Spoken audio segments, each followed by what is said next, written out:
Chapter 5. Lesson 5. The rich invent money. Often in the real world, it's not the smart who get ahead, but the bold. Last night, I took a break from writing and watched a TV program on the history of a young man named Alexander Graham Bell. Bell had just patented his telephone and was having growing pains because the demand for his new invention was so strong.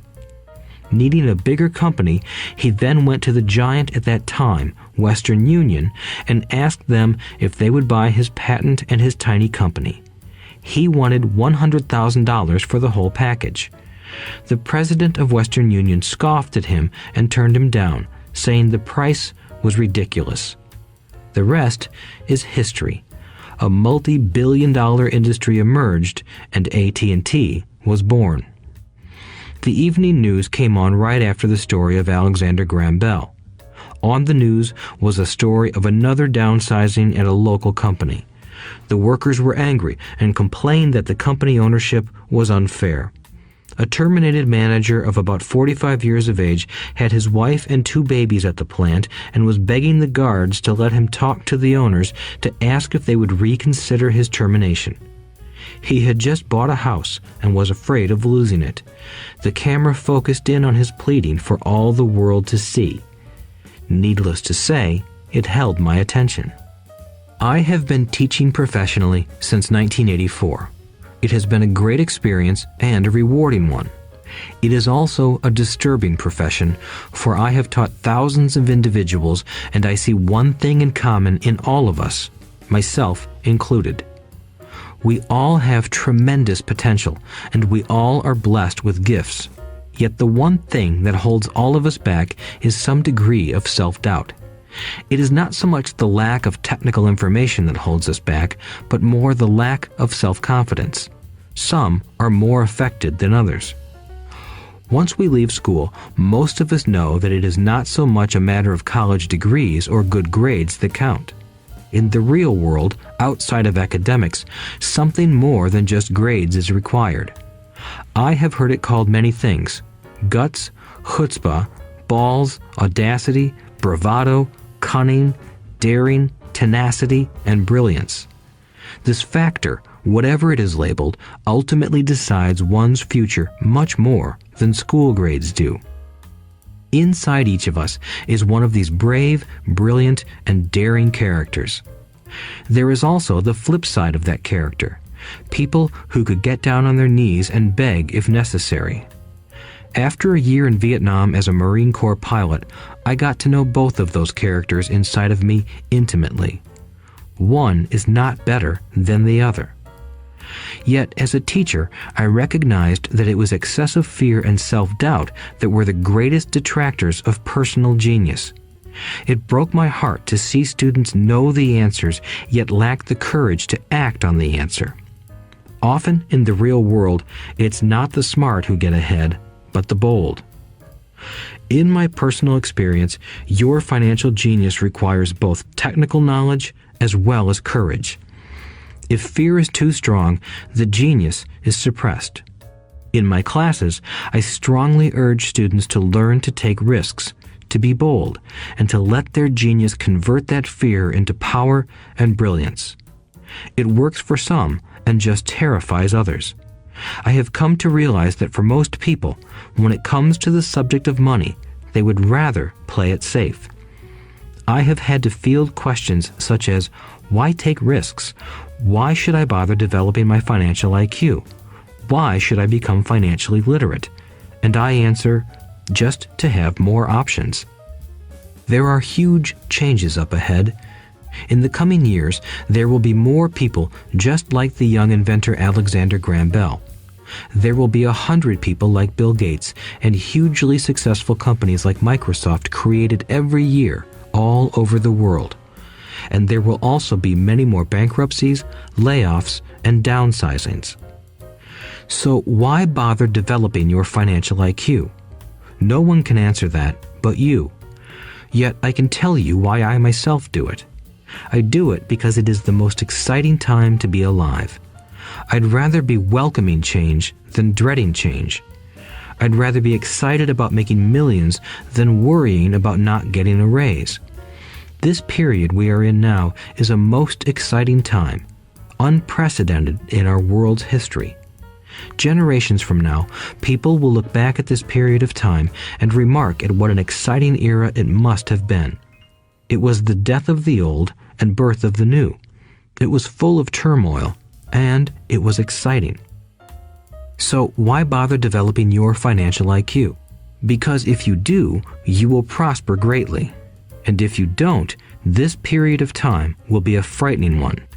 It will be a time of watching some people move boldly forward while others cling to worn-out life preservers. Land was wealth 300 years ago, so the person who owned the land owned the wealth. Later, wealth was in factories and production, and America rose to dominance. The industrialist owned the wealth. Today, wealth is in information, and the person who has the most timely information owns the wealth. The problem is that information flies around the world at the speed of light. The new wealth cannot be contained by boundaries and borders as land and factories were. The changes will be faster and more dramatic. There will be a dramatic increase in the number of new multimillionaires. There also will be those who are left behind. I find so many people struggling today, often working harder simply because they cling to old ideas. They want things to be the way they were, and they resist change. I know people who are losing their jobs or their houses, and they blame technology or the economy or their boss. Sadly, they fail to realize that they might be the problem. Old ideas are their biggest liability. It is a liability simply because they fail to realize that while that idea or way of doing something was an asset yesterday, yesterday is gone. One afternoon, I was teaching how to invest using a board game I had invented, Cash Flow, as a teaching tool. A friend had brought someone along to attend the class. This friend of a friend was recently divorced, had been badly burned in the divorce settlement, and was now searching for some answers. Her friend thought the class might help. The game was designed to help people learn how money works. In playing the game, they learn about the interaction of the income statement with the balance sheet. They learn how cash flows between the two and how the road to wealth is through striving to increase your monthly cash flow from the asset column to the point that it exceeds your monthly expenses. Once you accomplish this, you are able to get out of the rat race and out onto the fast track. As I have said, some people hate the game, some love it, and others miss the point. This woman missed a valuable opportunity to learn something. In the opening round, she drew a doodad card with the boat on it. At first, she was happy. "Oh, I've got a boat."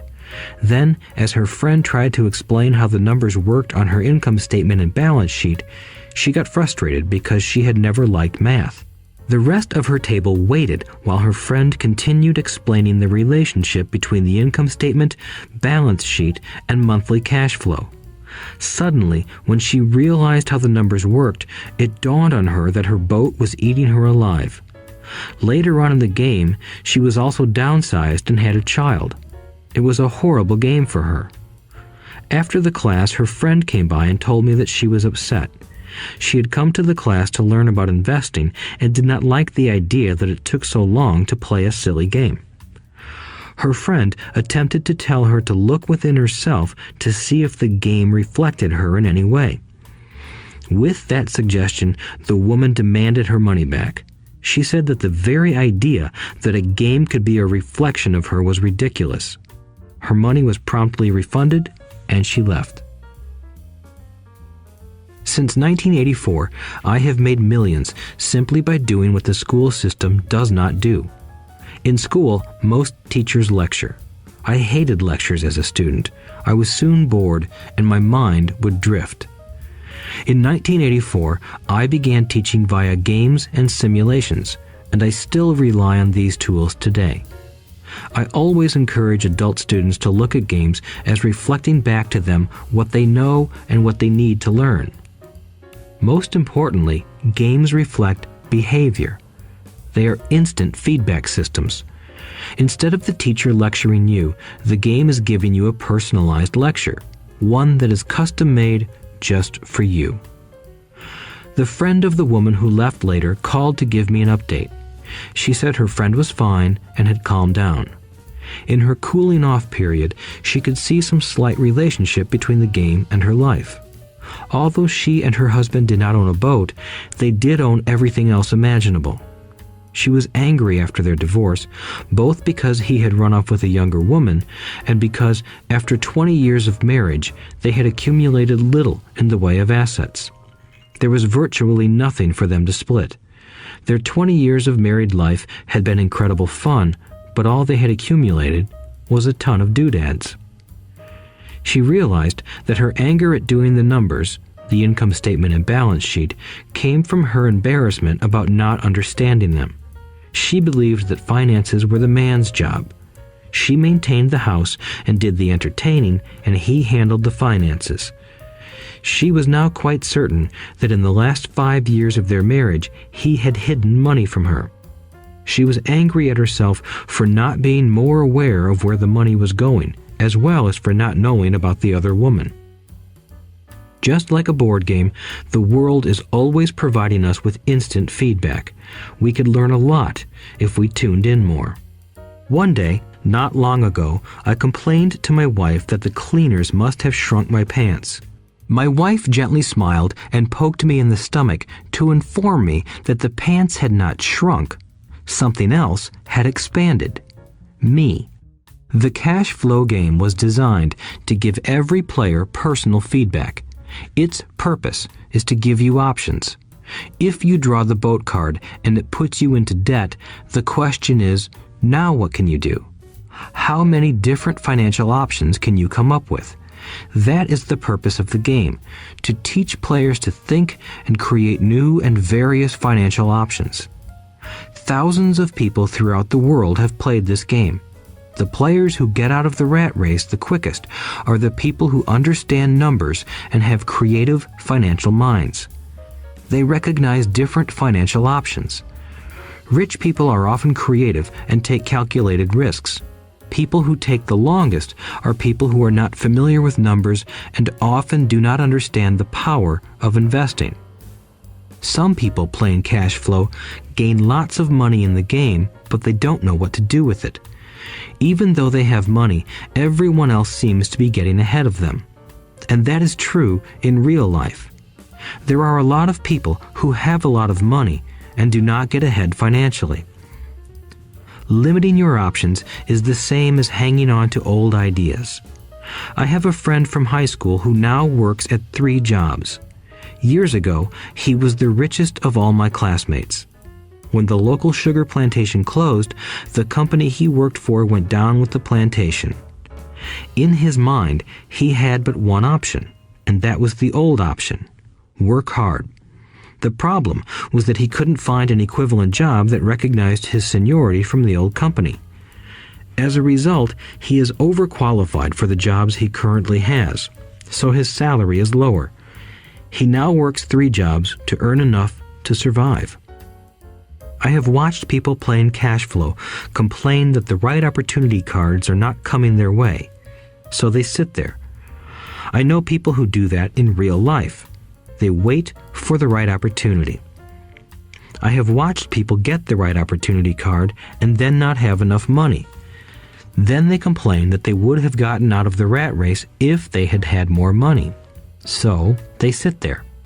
I know people in real life who do that also. They see all the great deals, but they have no money. And I have seen people pull a great opportunity card, read it out loud, and have no idea that it is a great opportunity. They have the money, the time is right, they have the card, but they can't see the opportunity staring them in the face. They fail to see how it fits into their financial plan for escaping the rat race. And I know more people like that than all the others combined. Most people have an opportunity of a lifetime flash right in front of them, and they fail to see it. A year later, they find out about it, after everyone else got rich. Financial intelligence is simply having more options. If the opportunities aren't coming your way, what else can you do to improve your financial position? If an opportunity lands in your lap and you have no money and the bank won't talk to you, what else can you do to get the opportunity to work in your favor? If your hunch is wrong and what you've been counting on doesn't happen, how can you turn a lemon into millions? That is financial intelligence. It is not so much what happens, but how many different financial solutions you can think of to turn a lemon into millions. It is how creative you are in solving financial problems. Most people only know one solution: work hard, save, and borrow. So why would you want to increase your financial intelligence? Because you want to be the kind of person who creates your own luck. You take whatever happens and make it better. Few people realize that luck is created, just as money is. And if you want to be luckier and create money instead of working hard, then your financial intelligence is important. If you are the kind of person who is waiting for the right thing to happen, you might wait for a long time. It's like waiting for all the traffic lights to be green for 5 miles before you'll start your trip. As young boys, Mike and I were constantly told by my rich dad that money is not real. Rich Dad occasionally reminded us of how close we came to the secret of money on that first day we got together and began making money out of plaster of Paris. The poor and middle class work for money, he would say. The rich make money. The more real you think money is, the harder you will work for it.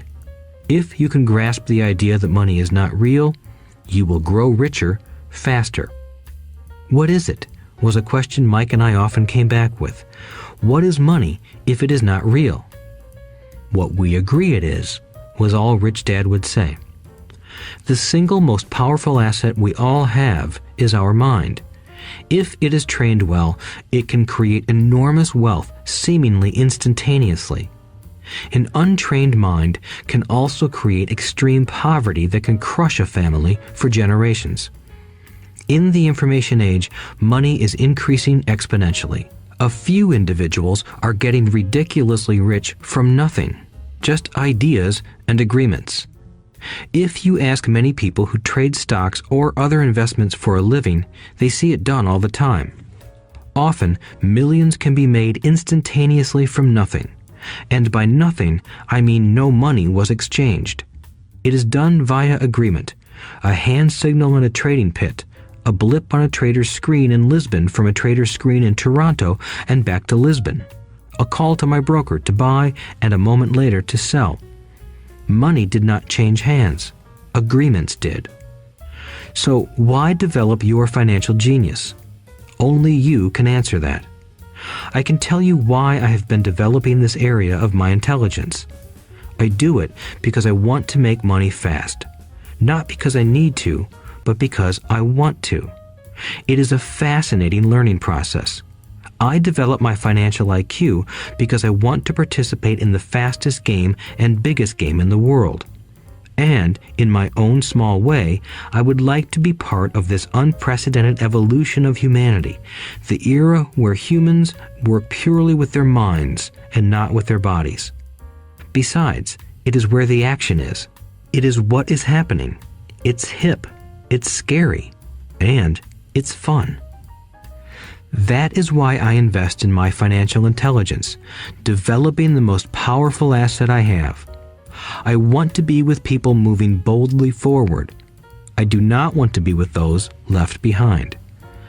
I will give you a simple example of creating money. In the early 1990s, the economy of Phoenix, Arizona was horrible. I was watching a TV show when a financial planner came on and began forecasting doom and gloom. His advice was to save money. Put $100 away every month, he said. In 40 years, you will be a multimillionaire. Well, putting money away every month is a sound idea. It is one option, the option most people subscribe to. The problem is this: it blinds the person to what is really going on. It causes them to miss major opportunities for much more significant growth of their money. The world is passing them by. As I said, the economy was terrible at that time. For investors, this is the perfect market condition. A chunk of my money was in the stock market and in apartment houses. I was short of cash. Because people were giving properties away, I was buying. I was not saving money. I was investing. Kim and I had more than $1 million in cash working in a market that was rising fast. It was the best opportunity to invest. The economy was terrible. I just could not pass up these small deals. Houses that were once $100,000 were now $75,000. But instead of shopping with local real estate agents, I began shopping at the bankruptcy attorney's office or the courthouse steps. In these shopping places, a $75,000 house could sometimes be bought for $20,000 or less. For $2,000, which was loaned to me from a friend for 90 days for $200, I gave an attorney a cashier's check as a down payment. While the acquisition was being processed, I ran an ad advertising a $75,000 house for only $60,000 and no money down.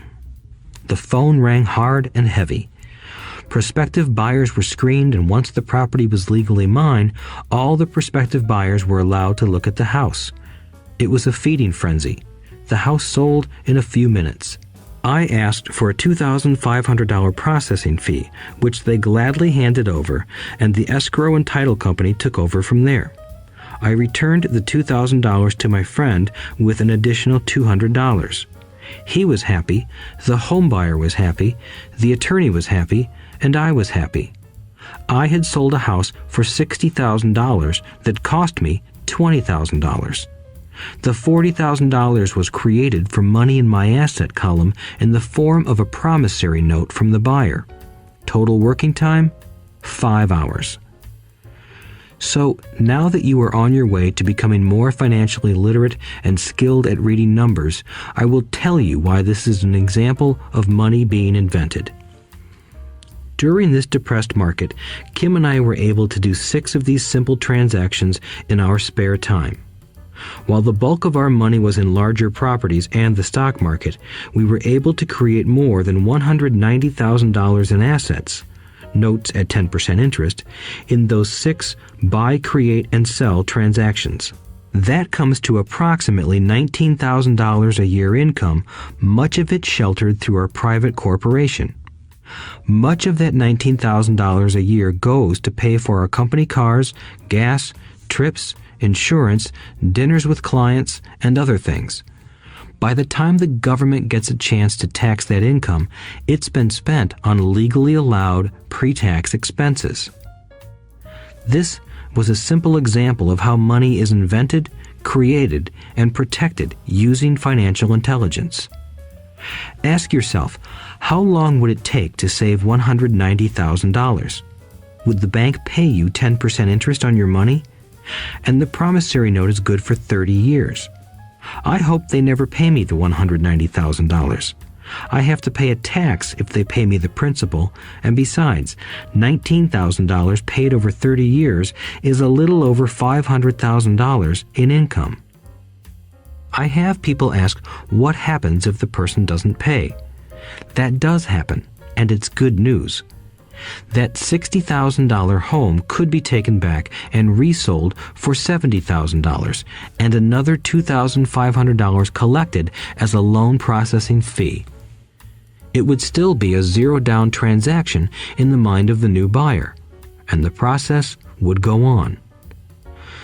The first time I sold the house, I paid back the $2,000, so technically I have no money in the transaction. My return on investment, ROI, is infinity. It's an example of no money making a lot of money. In the second transaction, when resold, I would have put $2,000 in my pocket and re-extended the loan to 30 years. What would my ROI be if I got paid money to make money? I do not know, but it sure beats saving $100 a month, which actually starts out as $150 because it's after-tax income for 40 years earning low interest. And again, you're taxed on the interest. That is not too intelligent. It may be safe, but it's not smart. A few years later, as the Phoenix real estate market strengthened, those houses we sold for $60,000 became worth $110,000. Foreclosure opportunities were still available, but became rare. It cost a valuable asset, my time, to go out looking for them. Thousands of buyers were looking for the few available deals. The market had changed. It was time to move on and look for other opportunities to put in the asset column. You cannot do that here. That is against the law. You're lying. I hear those comments much more often than, "Can you show me how to do that?" The math is simple. You do not need algebra or calculus, and the escrow company handles the legal transaction and the servicing of the payments. I have no roofs to fix or toilets to unplug because the owners do that. It's their house. Occasionally, someone does not pay, and that is wonderful because there are late fees, or they move out and the property is sold again. The court system handles that. And it may not work in your area. The market conditions may be different, but the example illustrates how a simple financial process can create hundreds of thousands of dollars with little money and low risk. It is an example of money being only an agreement. Anyone with a high school education can do it. Yet, most people won't. Most people listen to the standard advice of work hard and save money. For about 30 hours of work, approximately $190,000 was created in the asset column, and no taxes were paid. Which one sounds harder to you? 1. Work hard, pay 50% in taxes, save what is left, your savings, then earn 5%, which is also taxed. Or 2. Take the time to develop your financial intelligence, harness the power of your brain and the asset column. If you use option number 1, be sure to factor in how much time it takes you to save $190,000. Time is one of your greatest assets. Now, you may understand why I silently shake my head when I hear parents say, "My child is doing well in school and receiving a good education." It may be good, but is it adequate? I know the above investment strategy is a small one. It is used to illustrate how small can grow into big. Again, my success reflects the importance of a strong financial foundation, which starts with a strong financial education. I have said it before, but it's worth repeating. Financial intelligence is made up of these 4 main technical skills. 1. Accounting. Accounting is financial literacy, or the ability to read numbers. This is a vital skill if you want to build businesses or investments. 2. Investing. Investing is the science of money making money. 3. Understanding markets. Understanding markets is the science of supply and demand. Alexander Graham Bell gave the market what it wanted. So did Bill Gates. A $75,000 house offered for $60,000 that cost $20,000 was also the result of seizing an opportunity created by the market. Somebody was buying, and someone was selling. 4. The law. The law is the awareness of accounting, corporate, state, and federal regulations. I recommend playing by the rules.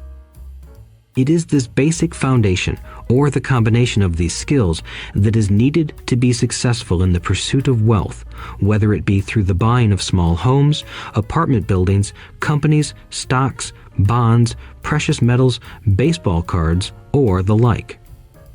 A few years later, the real estate market rebounded and everyone else was getting in. The stock market was booming and everyone was getting in. The U.S. economy was getting back on its feet. I began selling and was now traveling to Peru, Norway, Malaysia, and the Philippines. The investment landscape had changed. We were no longer buying real estate.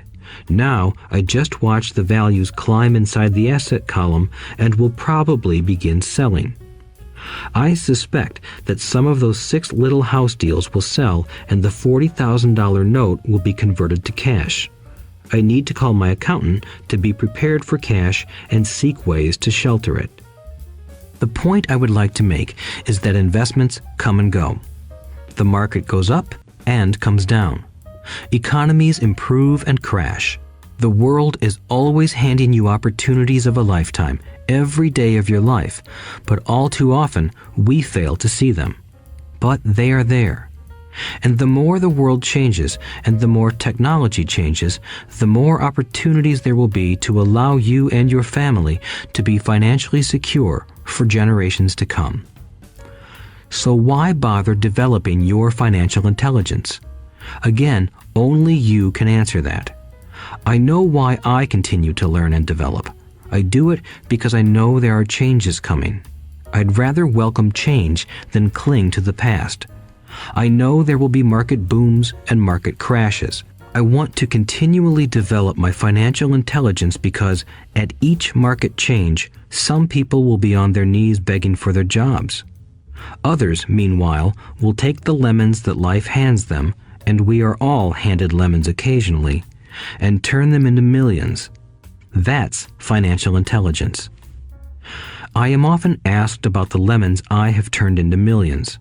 I hesitate using many more examples of personal investments because I am afraid it comes across as bragging or tooting my own horn. That is not my intention. I use the examples only as numerical and chronological illustrations of actual and simple cases. I use the examples because I want you to know that it is easy. And the more familiar you become with the 4 pillars of financial intelligence, the easier it becomes. Personally, I use 2 main vehicles to achieve financial growth: real estate and small cap stocks. I use real estate as my foundation. Day in and day out, my properties provide cash flow and occasional spurts of growth and value. The small cap stocks are used for fast growth. I do not recommend anything that I do. The examples are just that, examples. If the opportunity is too complex and I do not understand the investment, I don't do it. Simple math and common sense are all you need to do well financially. There are 5 reasons for using examples. 1. To inspire people to learn more. 2. To let people know it is easy if the foundation is strong. 3. To show that anyone can achieve great wealth. 4. To show that there are millions of ways to achieve your goals. 5. To show that it's not rocket science. In 1989, I used to jog through a lovely neighborhood in Portland, Oregon. It was a suburb that had little gingerbread houses. They were small and cute. I almost expected to see Little Red Riding Hood skipping down the sidewalk on her way to Granny's. There were for sale signs everywhere. The timber market was terrible. The stock market had just crashed, and the economy was depressed. On one street, I noticed a for sale sign that was up longer than most. It looked old. Jogging past it one day, I ran into the owner, who looked troubled. "What are you asking for your house?" I asked. The owner turned and smiled weakly. "Make me an offer," he said. "It's been for sale for over a year. Nobody even comes by anymore to look at it." "I'll look," I said, and I bought the house a half hour later for $20,000 less than his asking price. It was a cute little 2-bedroom home with gingerbread trim on all the windows. It was light blue with gray accents and had been built in 1930. Inside, there was a beautiful rock fireplace, as well as 2 tiny bedrooms. It was a perfect rental house. I gave the owner $5,000 down for a $45,000 house that was really worth $65,000, except that no one wanted to buy it. The owner moved out in a week, happy to be free, and my first tenant moved in, a local college professor. After the mortgage, expenses, and management fees were paid, I put a little less than $40 in my pocket at the end of each month. Hardly exciting. A year later, the depressed Oregon real estate market had begun to pick up. California investors, flush with money from their still booming real estate market, were moving north and buying up Oregon and Washington. I sold that little house for $95,000 to a young couple from California who thought it was a bargain. My capital gains of approximately $40,000 were placed into a 1031 tax-deferred exchange, and I went shopping for a place to put my money. In about a month, I found a 12-unit apartment house right next to the Intel plant in Beaverton, Oregon. The owners lived in Germany, had no idea what the place was worth, and again, just wanted to get out of it. I offered $275,000 for a $450,000 building. They agreed to $300,000. I bought it and held it for 2 years. Utilizing the same 1031 exchange process, we sold the building for $495,000 and bought a 30-unit apartment building in Phoenix, Arizona. We had moved to Phoenix by then to get out of the rain and needed to sell anyway. Like the former Oregon market, the real estate market in Phoenix was depressed. The price of the 30-unit apartment building in Phoenix was $875,000, with $225,000 down. The cash flow from the 30 units was a little over $5,000 a month. The Arizona market began moving up, and a few years later, a Colorado investor offered us $1.2 million for the property. The point of this example is how a small amount can grow into a large amount. Again, it is a matter of understanding financial statements, investment strategies, a sense of the market, and the laws. If people are not versed in these subjects, then obviously they must follow standard dogma, which is to play it safe, diversify, and only invest in secure investments. The problem with secure investments is that they are often sanitized, that is, made so safe that the gains are less. Most large brokerage houses will not touch speculative transactions in order to protect themselves and their clients, and that is a wise policy. The really hot deals are not offered to people who are novices. Often, the best deals that make the rich even richer are reserved for those who understand the game. It is technically illegal to offer speculative deals to someone who is considered not sophisticated, but of course, it happens. The more sophisticated I get, the more opportunities come my way. Another case for developing your financial intelligence over a lifetime is simply that more opportunities are presented to you. And the greater your financial intelligence, the easier it is to tell whether a deal is good. It's your intelligence that can spot a bad deal or make a bad deal good. The more I learn, and there is a lot to learn, the more money I make simply because I gain experience and wisdom as the years go on. I have friends who are playing it safe, working hard at their profession and failing to gain financial wisdom, which does take time to develop. My overall philosophy is to plant seeds inside my asset column. That is my formula.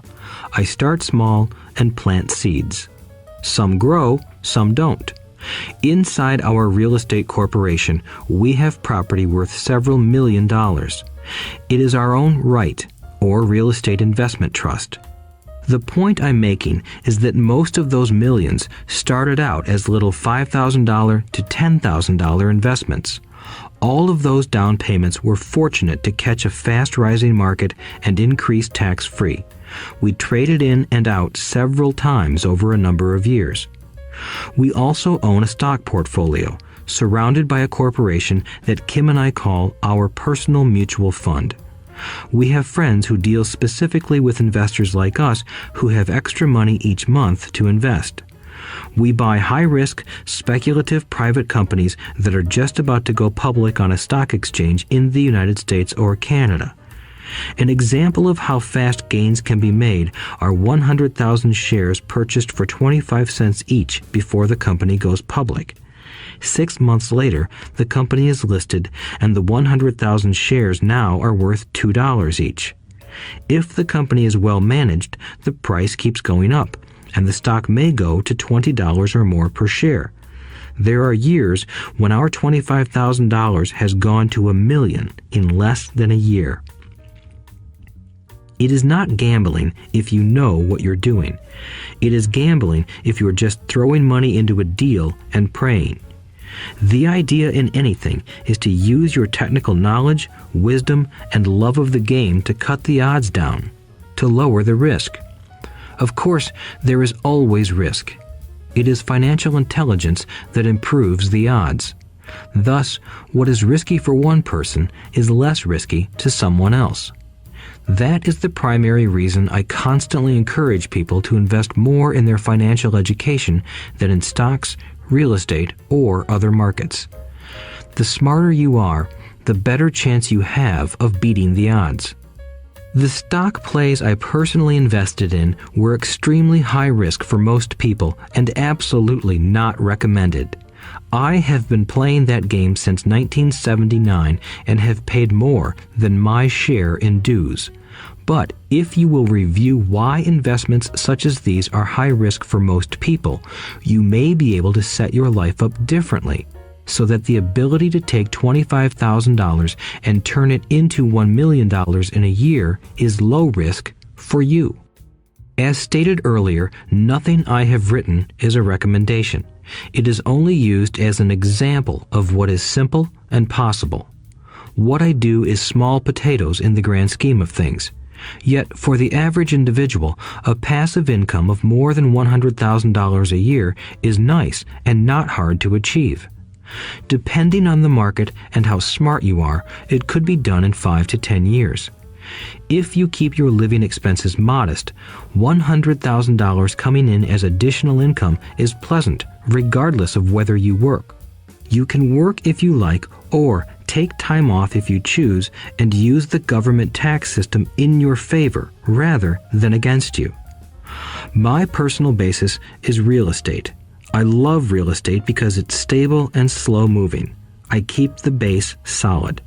The cash flow is fairly steady and, if properly managed, has a good chance of increasing in value.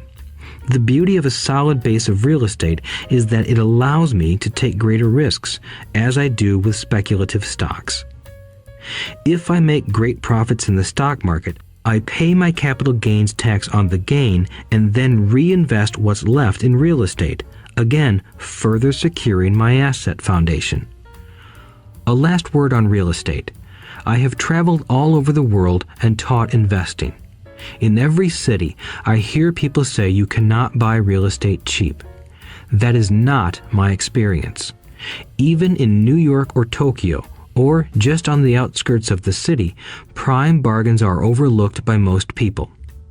In Singapore, with their high real estate prices, there are still bargains to be found within a short driving distance. So whenever I hear someone say, "You can't do that here," pointing at me, I remind them that maybe the real statement is, "I don't know how to do that here. Yet." Great opportunities are not seen with your eyes. They are seen with your mind. Most people never get wealthy simply because they are not trained financially to recognize opportunities right in front of them. I am often asked, "How do I start?"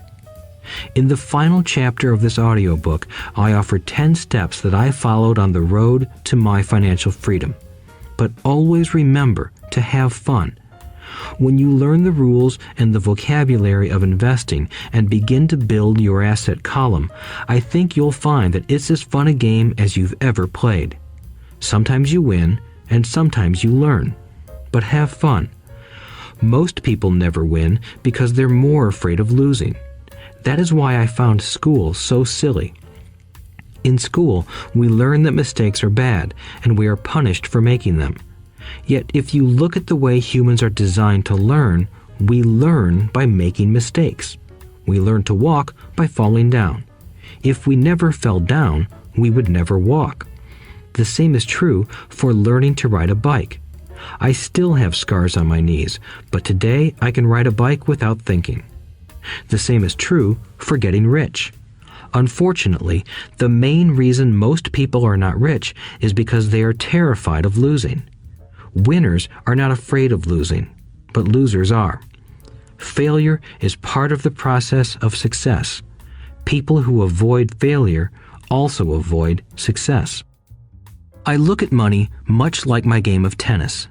I play hard, make mistakes, correct, make more mistakes, correct, and I get better. If I lose the game, I reach across the net, shake my opponent's hand, smile, and say, "See you next Saturday." There are two kinds of investors. One, the first and most common type is a person who buys a packaged investment. They call a retail outlet, such as a real estate company, a stockbroker, or a financial planner, and they buy something. It could be a mutual fund, a right, a stock, or bond. It is a clean and simple way of investing. An analogy would be a shopper who goes to a computer store and buys a computer right off the shelf. 2. The second type is an investor who creates investments. This investor usually assembles a deal in the same way a person who buys components builds a computer. I do not know the first thing about putting components of a computer together, but I do know how to put pieces of opportunities together, or know people who know how. It is this second type of investor who is the more professional investor. Sometimes it may take years for all the pieces to come together, and sometimes they never do. It is this second type of investor that my rich dad encouraged me to be. It is important to learn how to put the pieces together, because that is where the huge wins reside, and sometimes some huge losses if the tide goes against you. If you want to be the second type of investor, you need to develop 3 main skills. These skills are in addition to those required to become financially intelligent. 1. Find an opportunity that everyone else missed. You see with your mind what others miss with their eyes. For example, a friend bought this run-down old house. It was spooky to look at. Everyone wondered why he bought it. What he saw that we did not was that the house came with 4 extra empty lots. He discovered that after going to the title company. After buying the house, he tore the house down and sold the 5 lots to a builder for 3 times what he paid for the entire package. He made $75,000 for 2 months of work. It's not a lot of money, but it sure beats minimum wage, and it's not technically difficult. 2. Raise money. The average person only goes to the bank. This second type of investor needs to know how to raise capital, and there are many ways that don't require a bank. To get started, I learned how to buy houses without a bank. It was the learned skill of raising money more than the houses themselves that was priceless. All too often, I hear people say, "The bank won't lend me money," or "I don't have the money to buy it." If you want to be a Type 2 investor, you need to learn how to do that which stops most people. In other words, a majority of people let their lack of money stop them from making a deal. If you can avoid that obstacle, you will be millions ahead of those who don't learn those skills. There have been many times I have bought a house, a stock, or an apartment building without a penny in the bank. I once bought an apartment house for $1.2 million. I did what is called tying it up with a written contract between seller and buyer. I then raised the $100,000 deposit, which bought me 90 days to raise the rest of the money. Why did I do it? Simply because I knew it was worth $2 million. I never raised the money. Instead, the person who put up the $100,000 gave me $50,000 for finding the deal, took over my position, and I walked away. Total working time? 3 days. Again, it's what you know more than what you buy. Investing is not buying. It's more a case of knowing. 3. Organize smart people. Intelligent people are those who work with or hire a person who is more intelligent than they are. When you need advice, make sure you choose your advisor wisely. There is a lot to learn, but the rewards can be astronomical. If you do not want to learn those skills, then being a Type 1 investor is highly recommended. It is what you know that is your greatest wealth. It is what you do not know that is your greatest risk. There is always risk, so learn to manage risk instead of avoiding it.